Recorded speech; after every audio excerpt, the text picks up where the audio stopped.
நம்மை காத்துக்கொள்ள வேண்டும். ஆமே. அதாவது விலகி விசுவாசத்தில் இருப்பதனால பிரயோஜனமே கிடையாது. ஆமே. விலகாமல் விசுவாசத்தில், ஏன்னா பிசாசும் ஆண்டவர் என்னென்ன செய்கிறான், விசுவாசிக்கிறான். ஆனால் ஆண்டவரிடத்தில் அவனால் சேர முடியாது. அந்த விசுவாசத்தினால பிசாசுக்கு ஒரு பிரயோஜனம் கிடையாது. இந்த பைபிள் இருக்கிற வசனத்தை நம்மளை விட யார் விசுவாசிக்கிறா தெரியுமா? பிசாசு விசுவாசித்து என்ன செய்கிறானா?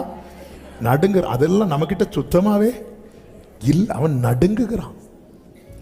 இயேசுவை பார்த்த உன்னதமான தேவனுடைய குமாரன்னு இந்த பூமியில் முதல்ல சொன்னதே யாரு தான்?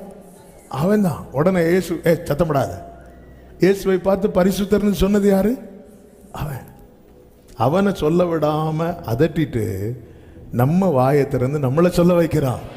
குழந்தைகள் பாலகர் வாயிலே பலனை உண்டு பண்ணுகிறான்.